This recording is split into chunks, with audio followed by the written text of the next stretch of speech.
আল্লাহ বিশ্বাস করে না, কারণ আল্লাহকে দেখা যায় না। ফেরেশতা বিশ্বাস করে না, কারণ কি? কারণ ফেরেশতা দেখা যায় না। জিনজাতিকে বিশ্বাস করে না, বিকজ জিনজাতিকে দেখা যায় না। কবরের আযাব দেখা যায় না, রূহ বা আত্মাকে দেখা যায় না, জান্নাত জাহান্নাম দেখা যায় না। যেটা দেখা যায় না সেটা বিশ্বাস করবে না। এই হলো ওদের জ্ঞানতাত্ত্বিক দর্শন। এই দর্শনে যদি আপনি পড়াশোনা করেন এবং এখান থেকে সার্টিফিকেট অর্জন করেন, আপনি বড় চাকরি পাবেন ঠিক ইনশাআল্লাহ, কিন্তু আপনি সারা জীবন শিক্ষাক্ষেত্রে মুশরিক হয়ে থাকবেন। শিক্ষাক্ষেত্রে আপনি একজন মুশরিক হয়েছেন। প্রতিটা সেক্টরেই আছে। ইকোনমিক সেক্টরে যাবেন, রিবা, আল্লাহ পাক রিবাকে হারাম করেছেন আর আমরা করেছি ফরজ। রিবাকে আল্লাহ পাক হারাম করেছেন, মায়ের সাথে জেনার কথা বলেছেন, আল্লাহর সাথে যুদ্ধের ঘোষণার সমান কথা বলেছেন, আর আমরা করেছি ফরজ। একটা কান্ট্রি ওয়ার্ল্ড ব্যাংকের আন্ডারে, IMF-এর আন্ডারে একটা কান্ট্রি সুদমুক্ত থাকতে পারবে না, পসিবল না। কখনোই তারা আপনাকে সুদ ছাড়া কোনো লোন দিবে না। এবং ওদের লোন শোধ করতে গিয়ে বহু দেশ আজকাল শ্রীলঙ্কা হয়ে যাচ্ছে।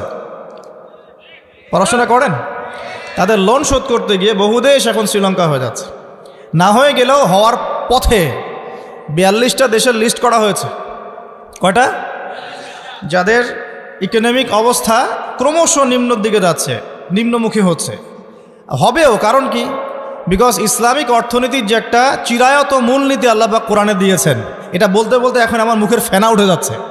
1 নাম্বার জাকাত ভিত্তিক অর্থনীতি, কৃষিভিত্তিক অর্থনীতি, ব্যবসা ভিত্তিক অর্থনীতি, দান সৎকা ভিত্তিক অর্থনীতি। এক কথায় ইসলামিক অর্থনীতি এবং এমন কারেন্সি যার ইন্ট্রেন্সিক ভ্যালু আছে, অন্তর্নিহিত মান আছে, এগুলো যেহেতু আমরা এখন বাস্তবায়ন করতে পারছি না, এই কারণে পশ্চিমা অর্থনীতির যে সুদের মার প্যাচ, এর মধ্যে আমরা পড়ে গেছি। এখান থেকে কেউ বের হতে পারছে না।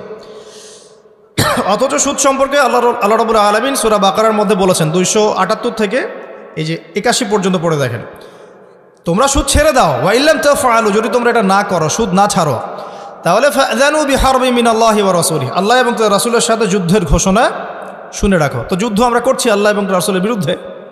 তো আল্লাহ এবং তার রাসূলের বিরুদ্ধে যুদ্ধ করে কেউ কি সফল হবে?